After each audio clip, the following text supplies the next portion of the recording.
et messieurs, bonsoir. On vous rappelle que l'émission va être diffusée très bientôt à 6h PM sur www.radioimmigration.com, sur la page Facebook de visionmaxservice.com. Et vous pouvez à ce moment-là écouter l'émission soit sur Facebook, soit par téléphone au 438 701 83 43 518 906 18 57. Alors écoutez l'émission, vous allez avoir toutes les informations en temps réel sur l'immigration au Canada. Ou à le faire affaire avec une compagnie de grande gauche tête bobèche pour régler dossier immigration au Canada pour te faire économie bout de chandelle ou à venir plein on prend refus parce que dossier mal préparé, formulaire t'es mal rempli ou même qui te voulait ça me t'es parlé. Tu vois, pour le même genre de dossier, ti George WhatsApp, Fanny, Madame Joe Facebook et moi-même avions tous obtenu satisfaction pour avoir fait affaire avec Vision Max Service, cabinet spécialisé en immigration. Vous qui rêvez d'immigrer, d'étudier au Canada ou tout simplement de visiter le pays, Vision Max Service. Vous comptez demander un super visa, venir investir ou vous établir en tant que travailleur qualifié, Vision Max Service, un label de qualité. Vision Max Service, c'est le travail de professionnels qui étudie, traite, suit votre dossier. Il vous conseille, vous encadre, vous accompagne dans toutes vos démarches pour des résultats 100% excellents. 273 Lalu, coin Ruelle Vaillant, Port-au-Prince, téléphone 48 20 78 18 22 09 76 82.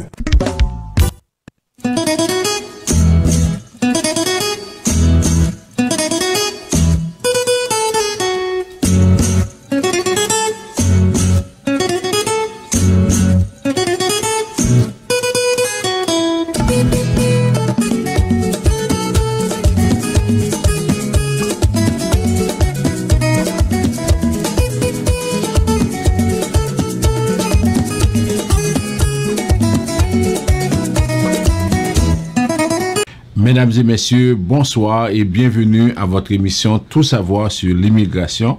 Le même plaisir de vous retrouver pour vous présenter la dernière émission du mois de septembre 2021.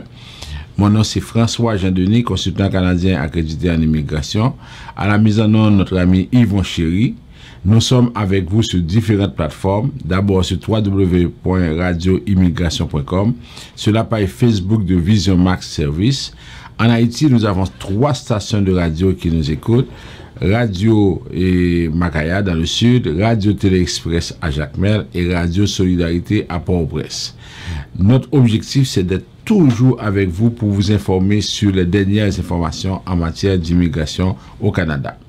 Ce soir, à cette émission, nous avons encore pour vous beaucoup d'informations. D'abord, nous allons vous parler des répercussions de la COVID sur l'immigration, c'est le premier point. Ensuite, nous allons vous parler de beaucoup de nouvelles. Nous allons vous parler des nouvelles qui concernent, par exemple, le passeport vaccinal. Nous allons vous parler des questions qui concernent le Québec en termes de permis de travail, des travailleurs étrangers temporaires. Nous allons vous parler aussi de la fin du programme et des anges gardiens. Il y a 3000 personnes pour le Québec, tandis qu'au niveau de l'Ontario, ça avoisine 7000 personnes. Nous allons vous parler aussi de la situation des réfugiés et nous allons faire aussi une analyse sur ce qui se passe avec les Haïtiens aux États-Unis et on va essayer d'avoir une idée globale et surtout pour les gens aussi qui arrivent ici au Canada et qui font une demande, qui veulent faire une demande d'asile. Souvent, ils n'ont pas les bonnes informations. On va parler de ça aussi. Après ça, on va faire le rappel des nouvelles les plus importantes. Et notre éclairage aujourd'hui, c'est la situation des demandeurs d'asile. Et si vous avez des questions, des commentaires, vous pouvez à ce moment-là nous contacter ou bien envoyer un message. Et il y a un membre de l'équipe qui va vous répondre pendant que l'émission est diffusée. Nous faisons la première pause à l'émission. Tout de suite après, on y revient pour la suite du programme. Nous reprenons les activités pour vous offrir des plats succulents. Griots, poulet, lambis, dinde et poisson. Vous pouvez également mettre des minutes sur votre téléphone pour appeler les gens en Haïti et un peu partout dans le monde. Vous pouvez faire vos transferts avec RIA dans tous les pays du monde. Vous êtes chauffeur de taxi, travailleur, travailleuse de la santé. Vous êtes un professionnel qui n'a pas assez de temps pour vous préparer à manger? Non qu'à ça, venez manger dans un restaurant Fine Bouche à cette créole. Local très propre, cuisine bon bagaille, goûter pas laissé, mes amis, c'est coupé douette. Relais en va nous passer. Pour commander 514 721 77 93. 514 721 7793. Dans le cas ça, venez manger dans le restaurant Fine Bouche à cette créole. Pour beauté t'es qu'à exister. Je dis c'est sous yo t'es copié. Yon secret mon pap ka comprendre. Ou son ti fait pas j'en fais son. Aïe, l'on est gado li pap sisman. Ou son problème qui pas de solution. Ou son poème qui charge émotion. Vous suivez votre émission Tout savoir sur l'immigration. Alors, on vous rappelle les numéros de téléphone pour nous rejoindre. D'abord, le 438-876-9398, 438-382-9398. Nous avons deux numéros de téléphone pour nous rejoindre en Haïti. Le 48-20-78-18, le 22-09-76-82. Alors, et si vous voulez nous rejoindre, c'est d'abord par exemple sur WhatsApp 438-876-9398 et ensuite si vous voulez nous rejoindre par exemple sur le site internet c'est www.visionmaxservice.com. Vous pouvez aussi prendre une consultation sur cette page là et on vous dit que on est ouvert du lundi au vendredi, on ne travaille plus le samedi. Et quand vous avez un message, une information, vous appelez à ce numéro-là et ça va nous faire plaisir de vous contacter. Comme annoncé, nous allons vous parler des répercussions de la COVID sur l'immigration. Vous savez que depuis le 9 août, le Canada reçoit les citoyens américains, les résidents permanents. Mais depuis le 7 septembre, le Canada reçoit beaucoup de visiteurs parce que c'est la première fois que les gens peuvent venir sans autorisation. Alors, ce qui arrive, c'est que aujourd'hui, on a beaucoup de personnes qui sont ici et qui effectivement visitent, mais il y en a d'autres qui viennent pour d'autres situations. On va en parler tantôt. Ce qu'on vous dit, si vous êtes à l'étranger et que vous décidez de venir ici au Canada pour visiter, alors il y a des conditions à remplir. Vous devez avoir les 2 doses et en plus de ça, les vaccins qui sont reconnus, c'est AstraZeneca, c'est Pfizer, c'est Moderna, c'est Johnson & Johnson. Ce sont les vaccins reconnus par le Canada. Et ensuite, vous devez normalement transmettre vos données par ArriveCan. Et vous devez porter un masque à votre arrivée et suivre toutes les indications des autorités sanitaires et des agents et des autorités au niveau des frontières. Alors, ça, c'est ce qui arrive pour vous qui, effectivement, vous êtes ici et vous êtes à l'étranger et vous voulez rentrer au pays. Maintenant, une fois arrivé ici, ça veut dire que vous devez rester en quarantaine pendant 14 jours si vous avez des symptômes ou bien si vous avez reçu un diagnostic positif de COVID-19. Sachez bien que la quarantaine, c'est si vous ne présentez pas de symptômes de COVID-19.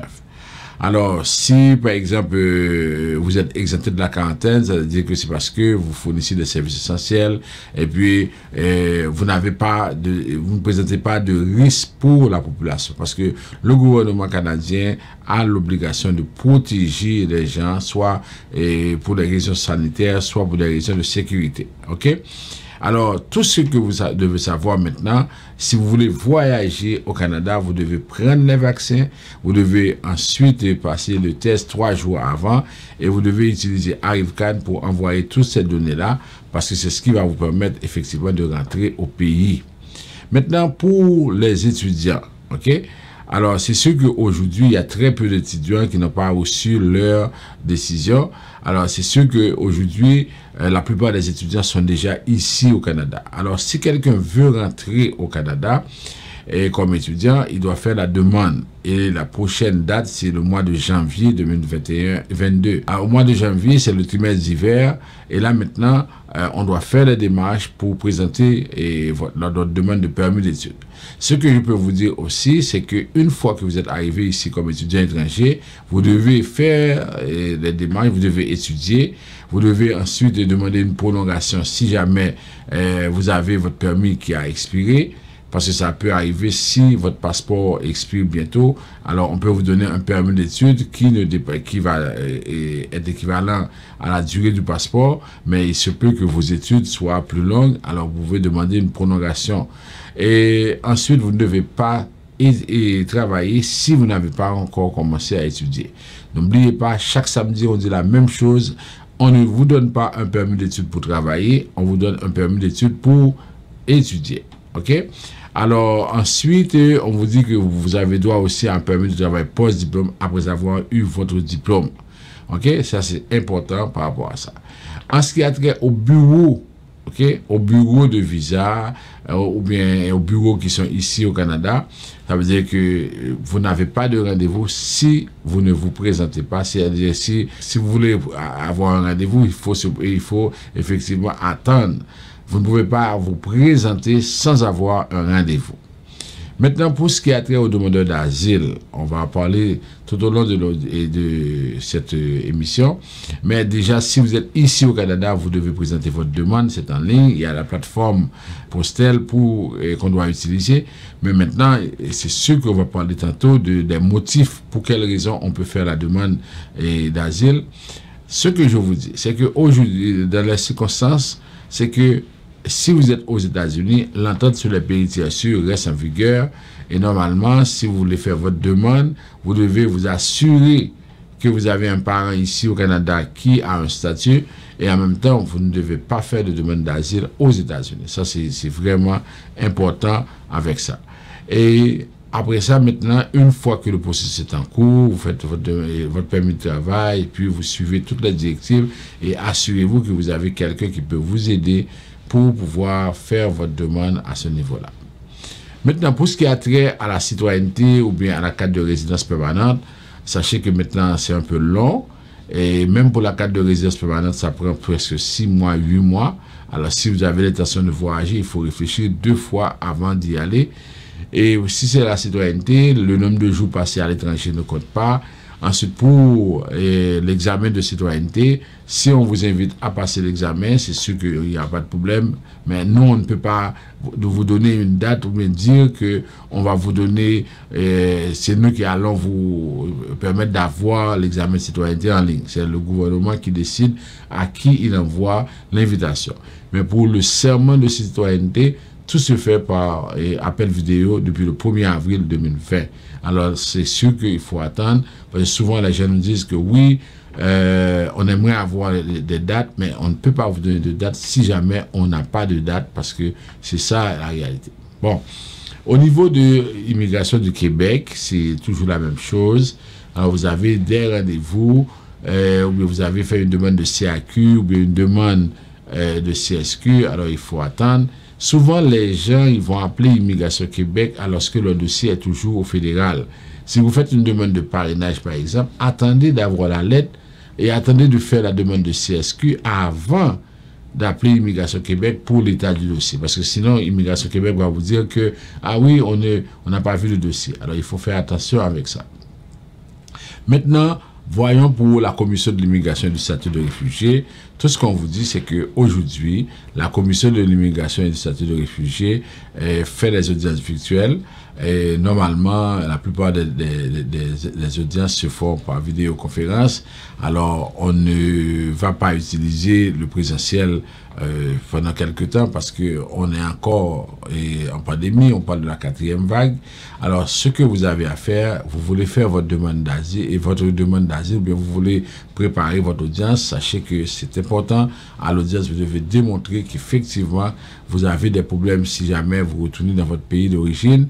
Alors, faites attention, prenez les bons conseils avant de commencer avec votre démarche. Alors, ça, c'était l'ensemble des répercussions de la COVID sur l'immigration. On va passer maintenant aux nouvelles. Vous suivez votre émission Tout savoir sur l'immigration. On commence avec les nouvelles. Toujours en lien avec la pandémie, on apprend que la frontière terrestre avec le Canada restera fermée aux voyages non essentiels pour un mois de plus, soit jusqu'au 21 octobre 2021. Ça veut dire que les Canadiens qui voudraient aller aux États-Unis par voie terrestre ne peuvent pas s'y rendre. Si vous voulez aller aux États-Unis, vous devez utiliser la voie aérienne ou bien la voie maritime.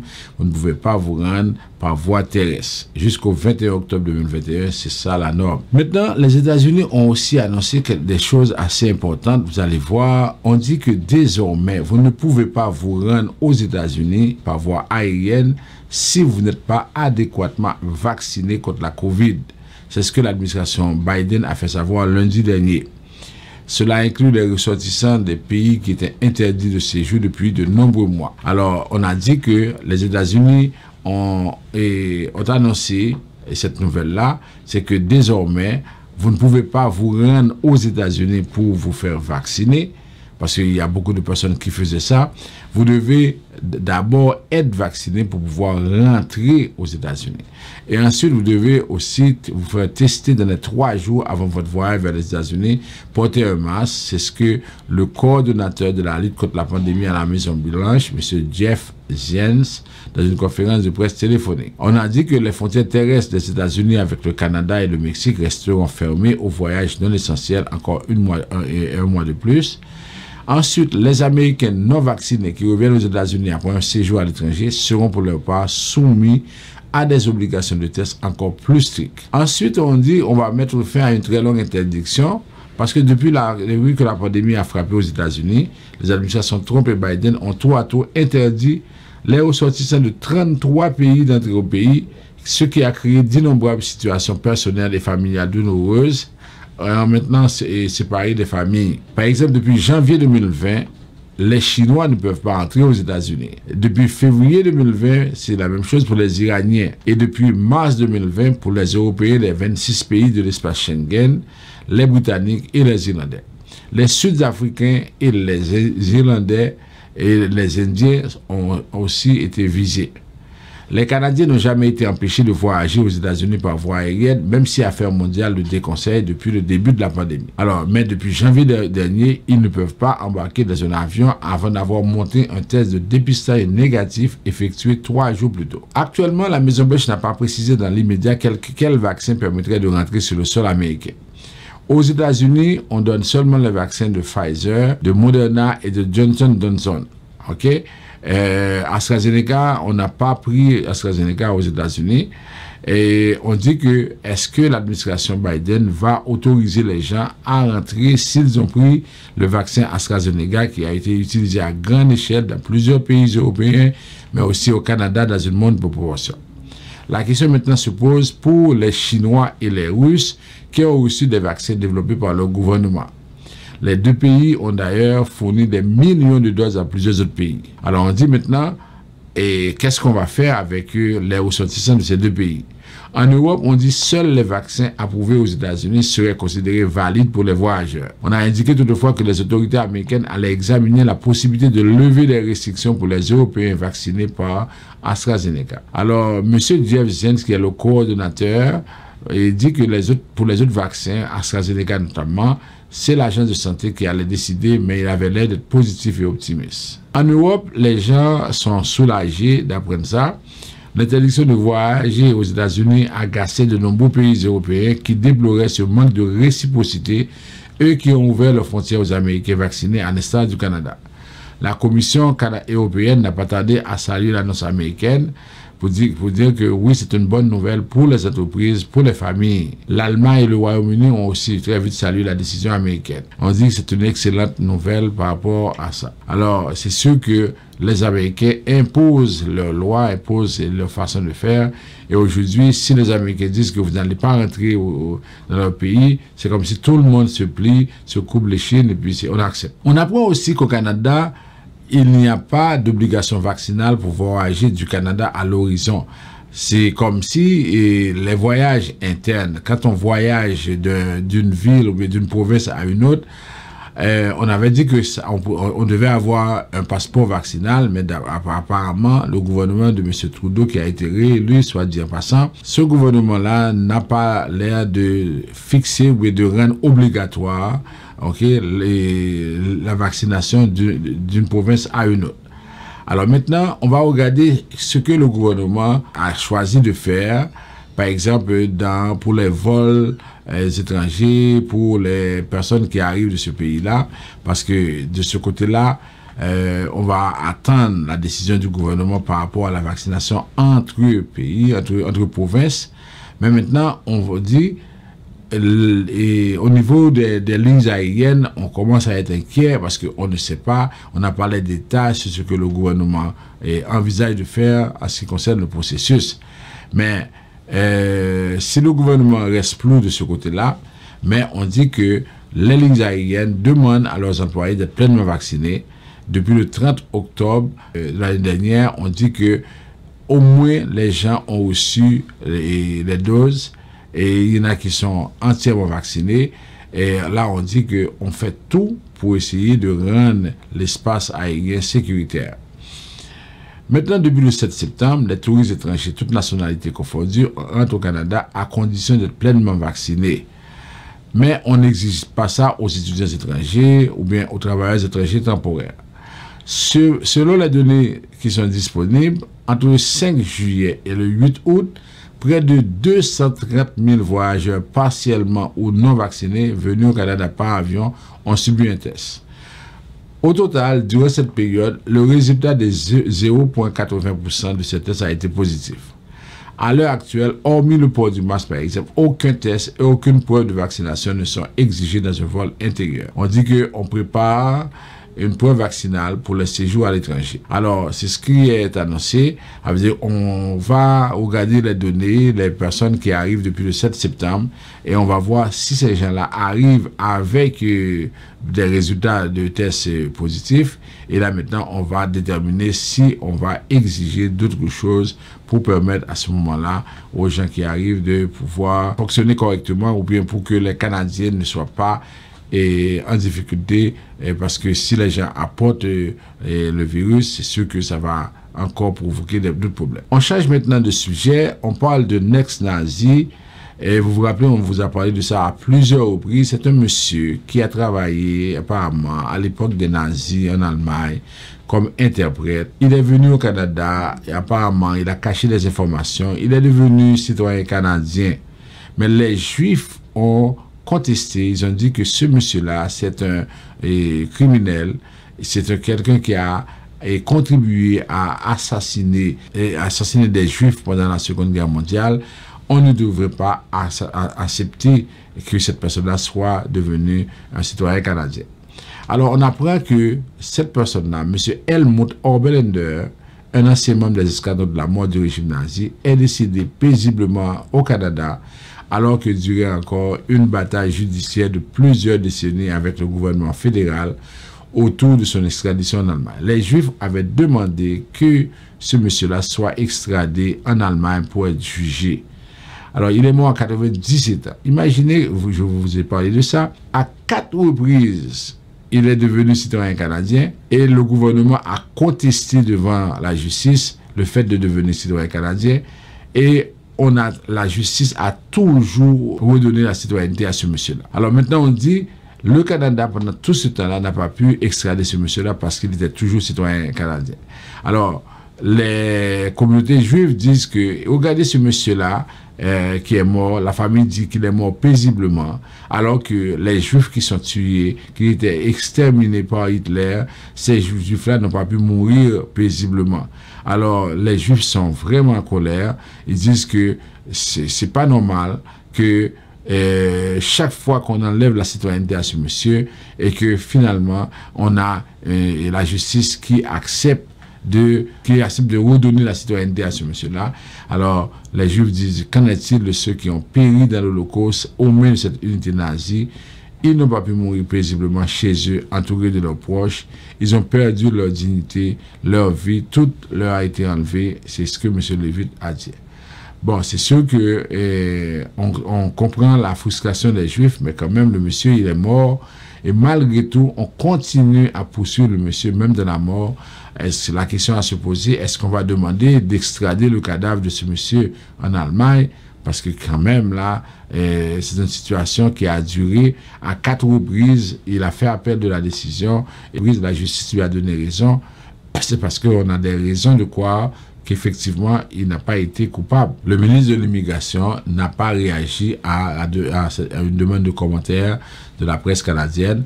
On va suivre, mais de toute façon, le monsieur est mort maintenant. Il n'y a plus de poursuite en tant que tel. Maintenant, on s'en va au Québec. On apprend qu'il y a 3 entrepreneurs d'origine colombienne qui sont coupables d'avoir embauché 178 travailleurs illégaux dans les hôtels. On parle de femmes de chambre, d'hommes d'entretien, et des gens qui sont sans papier, payés sous le salaire minimum. Ils ont travaillé illégalement dans une trentaine d'hôtels de la grande région de Québec qui est placée par ce trio d'entrepreneurs d'origine colombienne. On a donné leur nom. On dit que 2 des 3 hommes sont citoyens canadiens, le 3e a sa résidence permanente. Ils n'ont aucun antécédent judiciaire. Le projet calmant de l'Agence des services frontaliers a mis fin à leur commerce lucratif de placement illégal de travailleurs non autorisés. Alors, ils sont en cours maintenant. Ils se chargeaient d'embaucher, de rémunérer, de répartir, de transporter les travailleurs. Ils ont pu obtenir un contrat avec GDI, qui est l'une des plus grandes agences de placement. Et c'était eux autres qui devaient embaucher, rémunérer et repartir. L'entreprise GDI a avoué avoir payé plus de 2 millions de dollars en revenus pendant la période de juin 2018 à janvier 2019 à cette entreprise-là qui s'occupait de ce travail-là. Mais malheureusement, ces entrepreneurs malhonnêtes, ils payaient ces gens-là à un salaire minimum, ou même en dessous du salaire minimum. Et on dit que ces gens-là, pour la plupart, étaient des Mexicains, en particulier de l'État d'Hidalgo, et une faible proportion venait de la Colombie. Ils parlaient espagnol pour la plupart.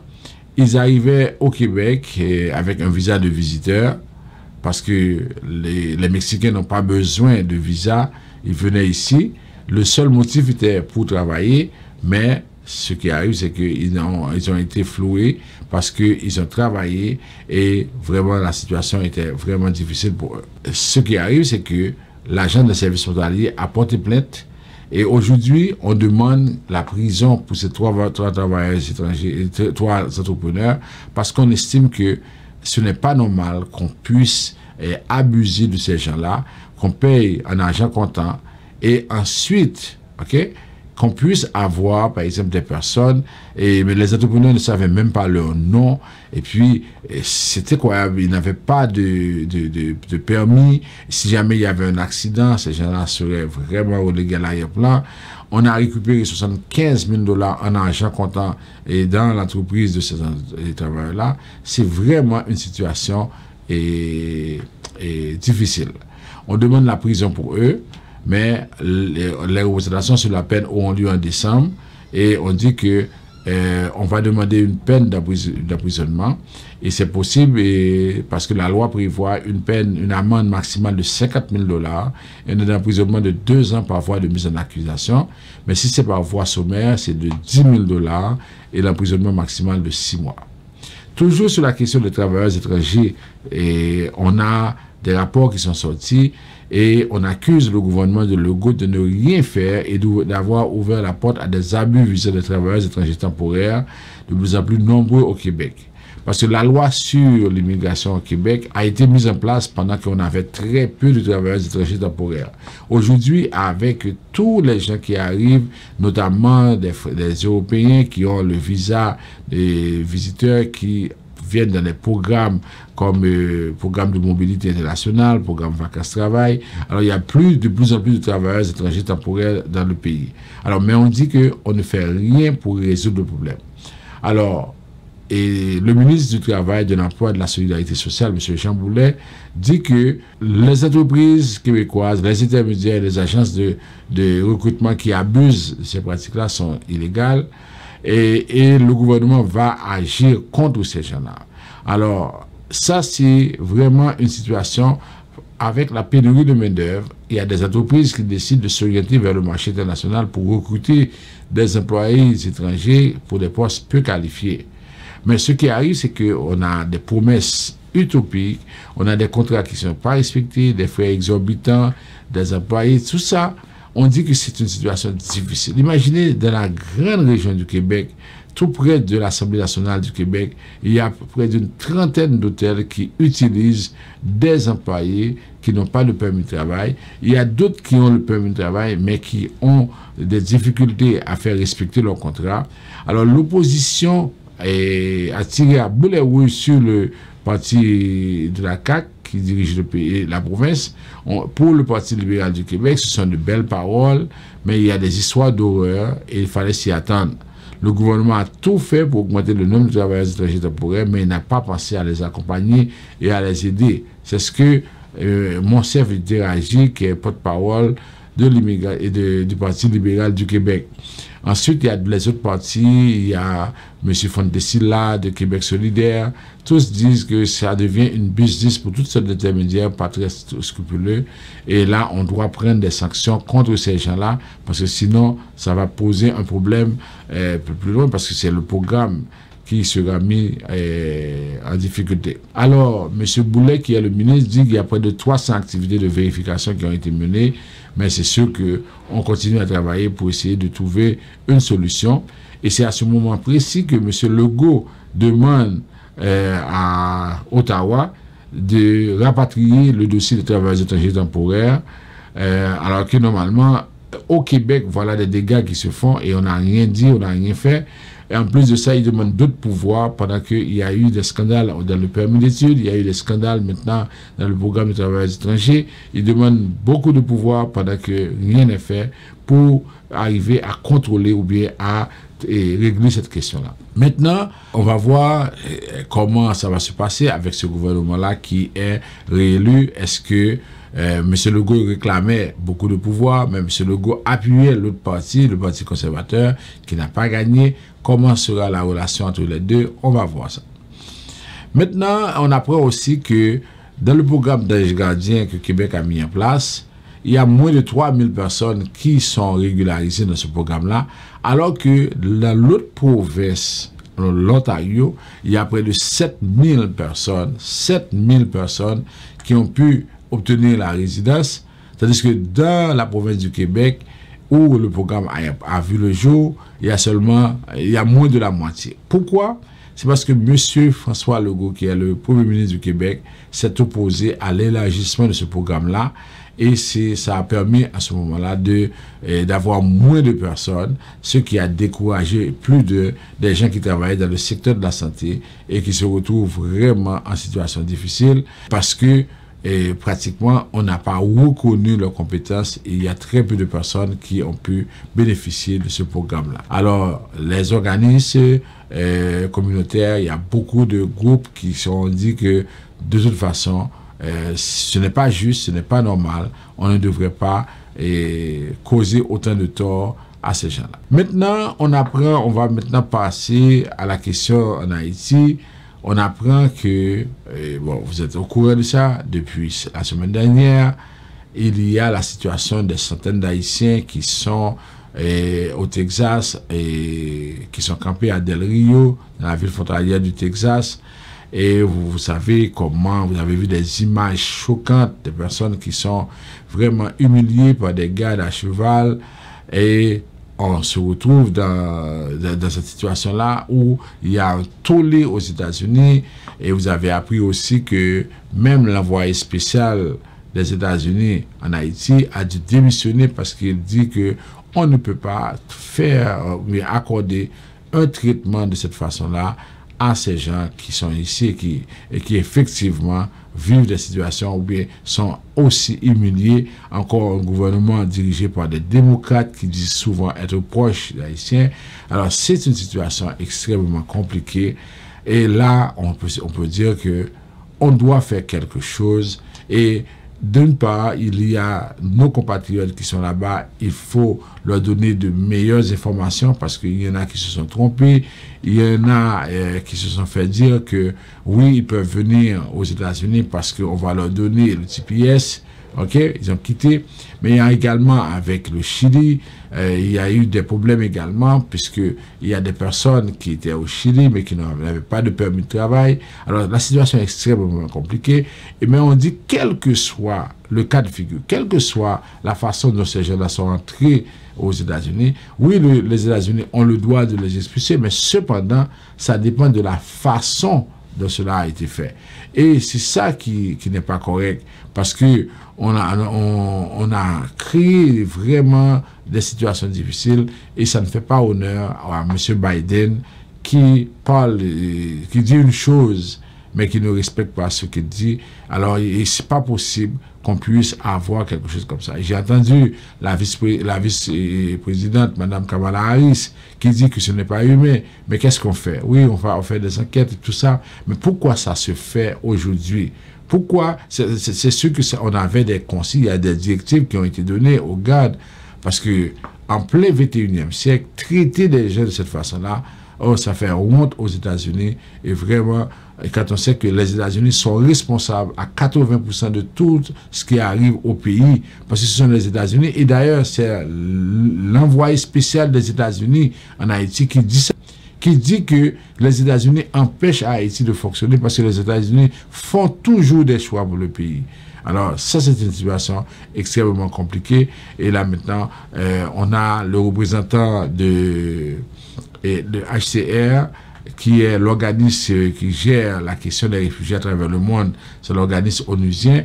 Alors, le HCR dit que non, on ne peut pas accepter ça, il faut faire quelque chose, et pour faire quelque chose, on doit de plus en plus porter les Américains à prendre une décision qui est correcte. Il s'appelle M. Filippo Grandi, qui est le haut-commissaire des Nations Unies pour les réfugiés. Lui aussi a été choqué par ces images choquantes de vie déplorables. Ça veut dire que c'est une situation extrêmement difficile. Alors, tantôt, on va parler de cette situation-là, parce que ça nous touche beaucoup, ça nous fait penser vraiment à... C'est comme si on était au Moyen-Âge, c'est comme si on était à l'époque de l'esclavage, où on enchaînait les Noirs, où on les jetait dans les mers.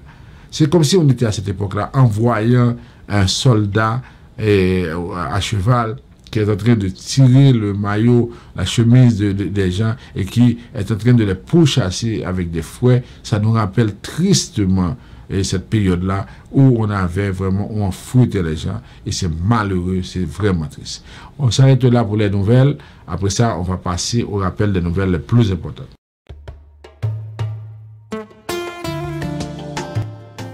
Nous reprenons les activités pour vous offrir des plats succulents.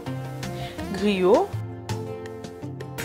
poulet, lambi, dinde et poisson.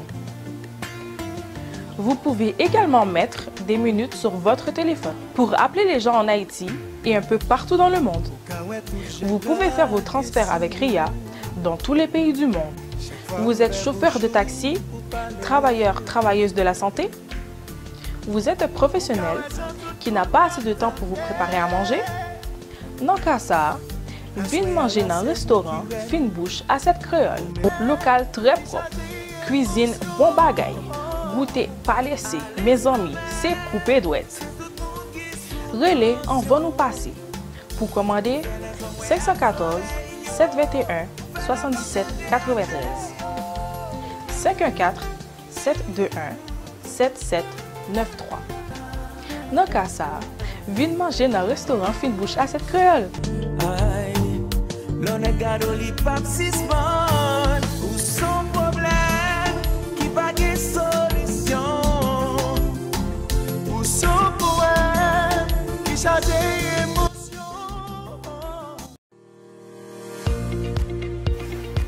À Gedmatic, la satisfaction de nos clients est notre priorité. Je suis Wilner Maxi. Nous avons pris le service avec cette prestigieuse compagnie Jetmatic pour monter notre radio web. Aujourd'hui, nous avons notre site internet, une ligne de conférence téléphonique, nos services en live et notre présence accentuée sur la toile. Nous sommes très fiers de travailler avec Jetmatic. Pour tous vos besoins numériques, nous vous proposons Jetmatic, le choix idéal et logique. Nous sommes là pour tous vos besoins numériques.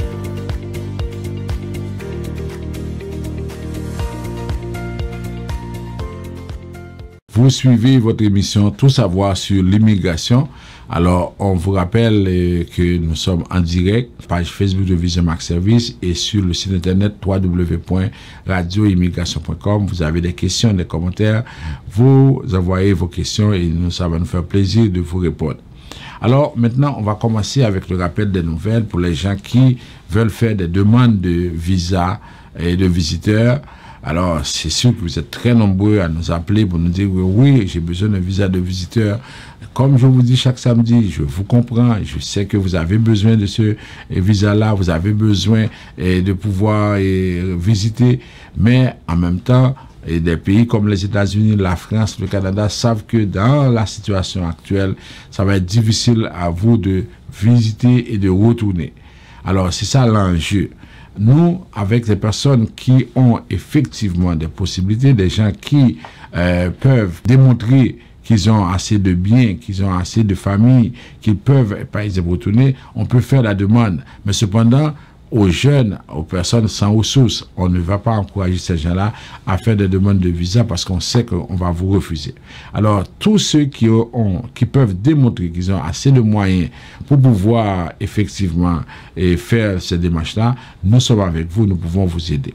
Pour les permis d'études, c'est la même chose aussi. Nous pouvons vous aider à préparer, à faire votre demande de permis d'études pour le trimestre d'hiver. Ce dont vous avez besoin, c'est de la capacité financière, c'est de permettre, c'est de dire que vous êtes en mesure de pouvoir effectivement faire votre demande sans avoir, par exemple, de problème pour payer l'école, la scolarité. Et encore, ce qu'on encourage aussi, c'est que vous êtes ici avec un permis d'études, on vous encourage à étudier. Déjà, comme je vous dis, il y a des personnes qui nous appellent pour nous dire qu'elles ne peuvent pas payer, que les parents n'ont pas les moyens. Alors, imaginez, vous êtes venu au mois de septembre. Oui, il y a eu un tremblement de terre en Haïti, par exemple. Cependant, au mois de septembre, quand le tremblement de terre a eu lieu au mois d'août, c'est que vous saviez déjà que vous alliez venir pour payer. Alors, quand maintenant vous dites que non, vous ne pouvez pas payer, et puis quand vous décidez, par exemple, de changer pour faire d'autres demandes, c'est sûr que ça va avoir un impact sur les personnes qui vont faire d'autres demandes. Et alors, on veut éviter ça. S'il vous plaît, ne faites pas ça parce que c'est pas bon, c'est pas intéressant. Maintenant, pour ce qui a trait aux demandes de citoyenneté, demandes de carte de résidence, on est en mesure aussi de vous aider à préparer ça. Mais c'est quand on fait pour vous, on remplit pour vous une demande de citoyenneté, on n'est pas responsable de la suite. Alors, si vous voulez faire le suivi avec immigration, vous appelez immigration. Nous, c'est pas un contrat de service que vous avez avec nous. On vous a aidé à remplir le formulaire de citoyenneté. Après ça, le reste, c'est à vous. OK? Alors, on n'est pas responsable de ça. Par la suite, pour ce qui a trait aux questions de demande de résidence permanente, pour la question de travailleurs qualifiés, surtout avec entrée express, ça veut dire que continuez à faire vos tests de français ou d'anglais, continuez à faire aussi l'évaluation de diplôme. Maintenant, tout ce qui compte, tout ce qui se fait, c'est que pour la création du profil, on doit avoir ces deux documents-là. Alors, des fois, les gens disent, oui, dans le contexte d'Haïti, on ne peut pas faire ça. Mais quand vous dites on ne peut pas faire ça, ça prend ces deux éléments. Si vous ne les faites pas, vous ne pouvez pas avancer. Okay? C'est aussi simple que ça. Pour le parrainage, pour les gens qui veulent faire une demande de parrainage pour prouver que la relation elle est vraie, elle est authentique, tout ce qu'on vous dit, c'est que aujourd'hui, dans les circonstances, c'est que vous avez à faire votre demande et que vous avez à prouver. Et vous devez avoir assez d'éléments, assez de preuves pour démontrer ceci. C'est important de savoir que vous ne pouvez pas faire le contraire. Vous ne pouvez pas, par exemple, penser que vous allez prouver que votre demande, votre relation, elle est authentique si jamais vous n'avez pas les preuves. je vois de plus en plus. Encore ce matin, j'ai eu un appel, quelqu'un qui me dit qu'il a des problèmes dans son domaine d'asile parce qu'il a fait le divorce. Pour me dire nous ça plus bien parce que pour ne pas quitter le monde de affaires, nous, parce que c'est pas possible. Les divorcés en Haïti, pendant que le divorce en Haïti, c'est que l'unité était ici, madame est ici, et puis il voyait il fait divorce pour lui en Haïti. Moi, dis-nous ça, parce que souvent, c'est le bagage ça a fait, là, nous tous victimes là-dedans, et puis après ça, qu'on a constaté ça. Moi, dis-nous, si on a divorcé en Haïti, il faut une là-dedans, sous place en Haïti. Si on pas sous place en Haïti, ou pas capable de faire divorce. Et si on fait, il va le Québec plus loin. C'est pas qu'on peut venir nous quitter faire le bout, non? Parce que si deux personnes au Canada, et que moun yo au Canada y a vivre, comment on fait à le faire divorce en Haïti? Même pas que j'aime comprendre ça. Nous deux ici, c'est là nous vivons, c'est là nous travaillons. Mais c'est quoi cette idée pour nous voir où nous le faire pour nous? Il y a des gens qui font parce que le pays pension alimentaire, ou il y a des gens qui font parce qu'ils disent ils ont passé de côté et puis ils ont fait ça ou voulez. Alors faites attention, si le divorce n'est pas bon, ça veut dire que le mariage va le faire pas bon tout. Alors c'est vraiment important quand vous devez vous marier, si jamais vous l'avez été avant, assurez-vous que le divorce est fait suivant les règles de l'art. Sinon, vous n'êtes pas en relation, bien votre deuxième mariage n'est pas légal.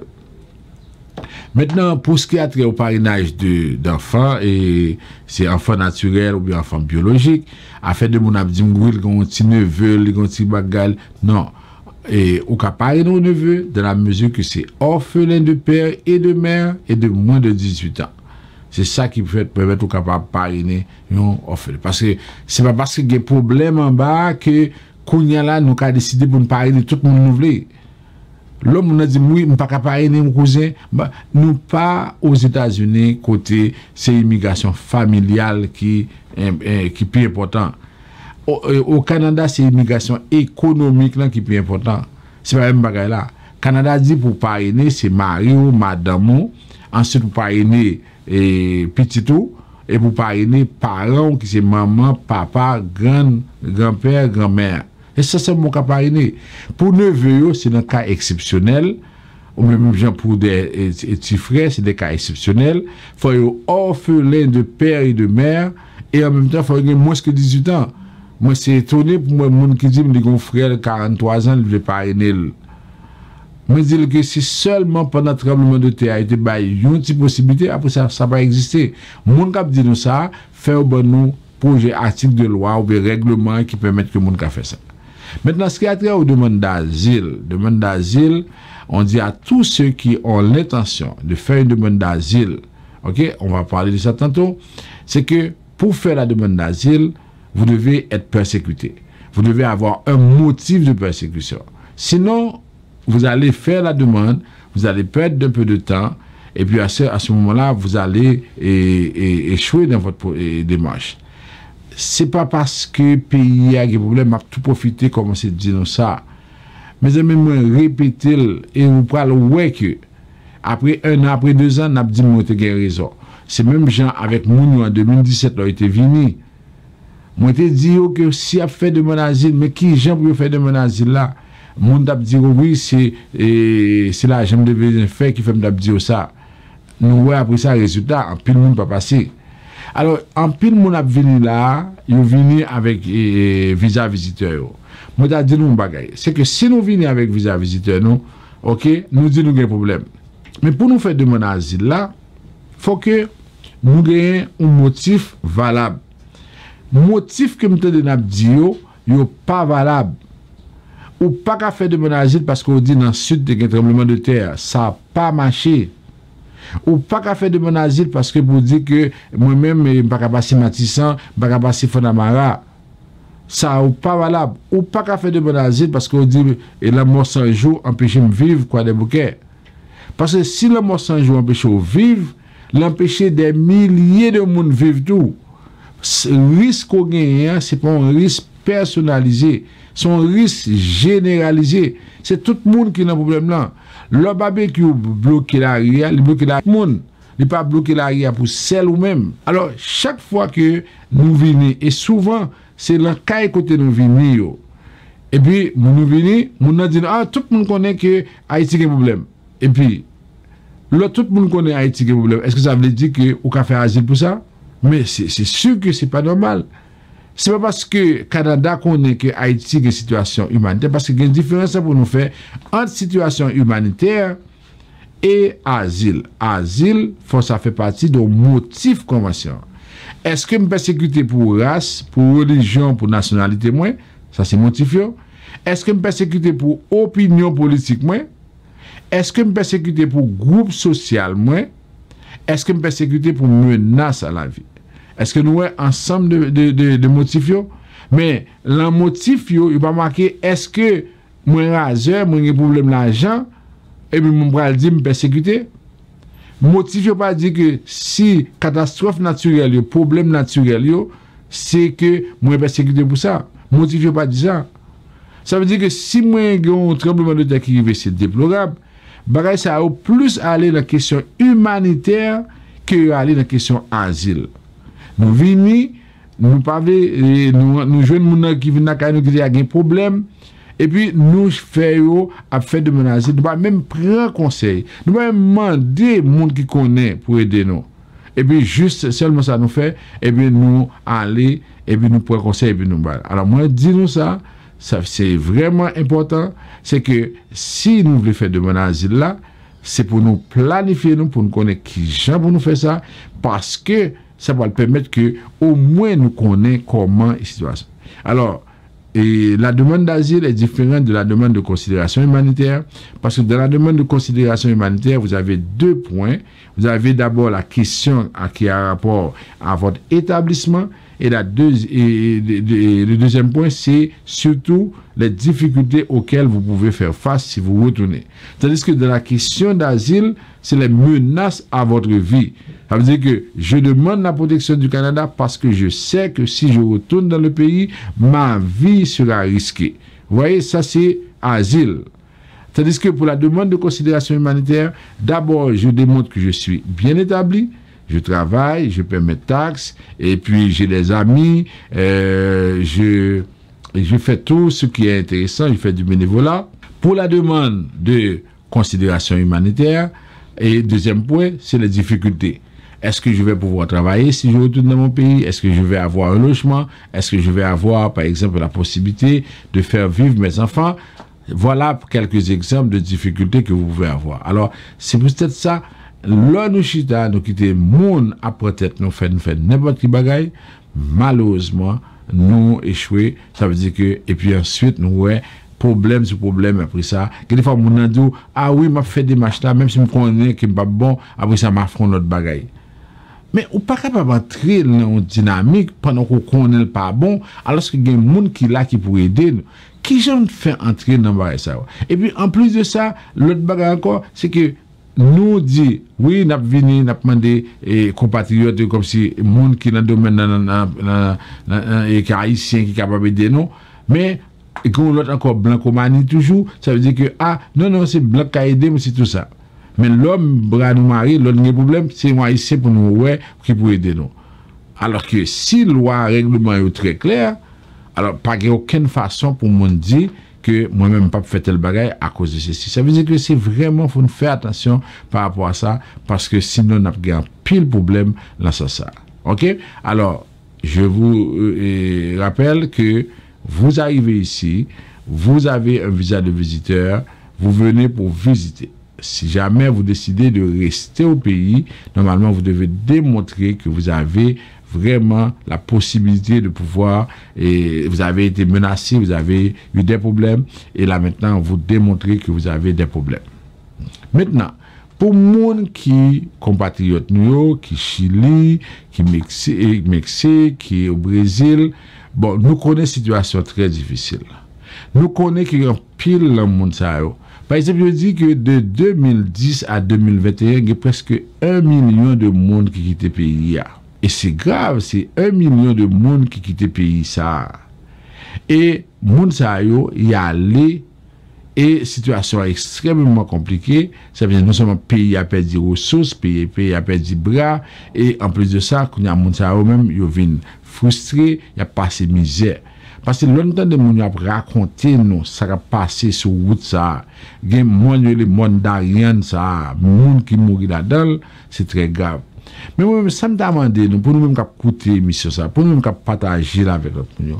S'il vous plaît pas écrire sur les médias sociaux n'importe qui bagaille pour dire moun yo mettre vini. Parce que là nous fait ça parce que y a pile moun qui dit pas déplacer si pas attendre mauvaise nouvelle de sur les États-Unis. Nous pas aucun intérêt pour nous faire ça. Kounya la, gen moun yo k'ap di moun yo rete par exemple dans zone nan, tant l'on ka entrer après ça pour nous venir Canada. Ça ou pas bon tout. Moi comprendre situation. Si m'ka di nou moi si m'en parler avec moun yo, moi connais situation difficile. Mais si kounya la, moi connais par exemple zami moi ils vont gon problème. Mais si m'pa ka balon solution, même pas qu'à dire font bagay tout côté pour la tête dans l'eau. C'est ça pour nous essayer comprendre tout parce que là nous dit qui ça moun doit faire. Bon mais par exemple, moi connais un problème Chili. C'est d'accord, il y a un problème. Mais est-ce que c'est bon pour quitter Chili à tout pour prendre route là, c'est pas qu'on qui bon c'est à privé et en même temps c'est pour une information qui pas vraie. Est-ce que il est temps pour que nous-mêmes pour nous dire en nous dit mon vrai bagay yo, c'est sûr que nous pas empêcher de quitter le pays parce que bah là pas bon vrai et ensuite nous gagnons un paquet qui est monde qui a dirigé le pays qui est conscient et puis gang partout, regardez ça et envoyé spécial américain dit que le gouvernement lié avec gang. PHTK depuis monter c'est seulement gang que le créé dans le pays, c'est ça seulement que le fait et comme on dit système bandit légal. Où vous nous retrouvez dans situation côté moun yo pas qu'à vivre, côté pas qu'à fonctionner et puis pendant ce temps nous là. Alors 1 million de monde déplacés de 2010 à 2021 et tout le monde ça va aller. Ici nous à peu près 150 000, 200 000 peut-être. Nous venons. Mais malgré ça, chaque côté nous pas représenter en force. Mais gouvernement fédéral là, mais gouvernement libéral là fin réélu. Nous-mêmes, nous avons une revendication au niveau immigration. Un paquet de monde qui gagne, moun yo pas aidé dans le sud. Dans le sud, là, moun sa va dormir en battante. Il est temps pour nous faire un front, pour nous faire partie libérale là, mettez un programme, même si pas mettez un programme, mais pour l'accélérer demande moun sa yo. Parce que c'est pas normal que yo fait ça pour Afghan yo fait ça pour l'autre moun yo. Et puis nous-mêmes, nous votons libéral à 98%. Il n'est pas normal pour nous rester là. Et ce n'est pas rester comme si de plus en plus, nous pas le faire jeune, nous pas le faire ceci, pas le faire cela. Ce n'est pas ça que pas le solution. C'est à rencontrer avec les députés, nous sommes élus, pour nous dire là, mon problème, qui ça n'a fait dans cette situation. Ça. C'est comme ça que pour nous capables de voir ça monter. Mais si nous pas fait ça, ça va pas passer. Avec problème avec ça. Alors c'est comme ça que et nous dans la situation et que vraiment il est le temps pour nous faire bagaille parce que si nous pas faire rien, ça nous parle de problème par rapport à ça. Vous comprenez?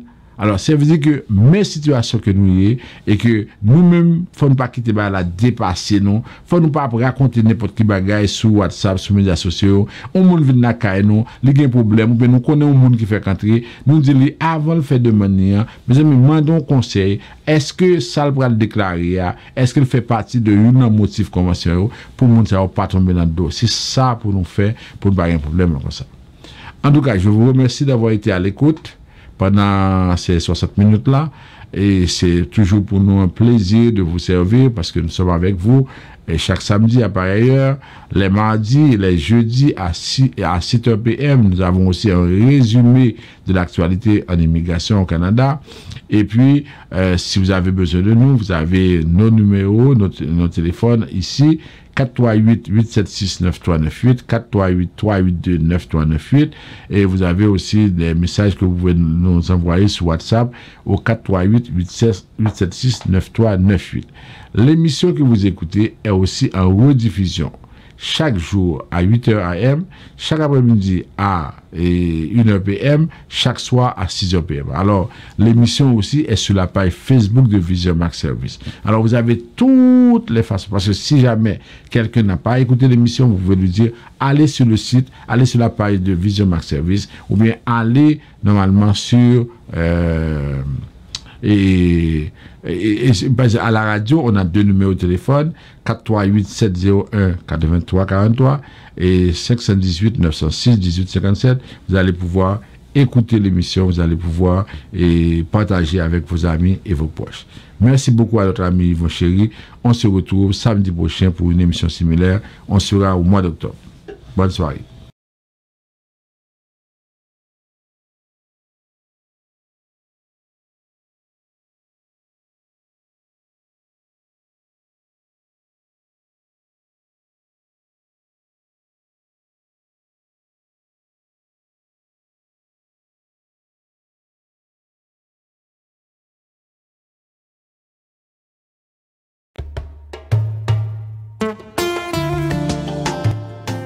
Nous reprenons les activités pour vous offrir des plats succulents. Griot, poulet, lambi, dinde et poisson. Vous pouvez également mettre des minutes sur votre téléphone pour appeler les gens en Haïti et un peu partout dans le monde. Vous pouvez faire vos transferts avec RIA dans tous les pays du monde. Vous êtes chauffeur de taxi, travailleuse de la santé? Vous êtes un professionnel qui n'a pas assez de temps pour vous préparer à manger? Non qu'à ça, venez manger dans un restaurant Fine Bouche à cette créole.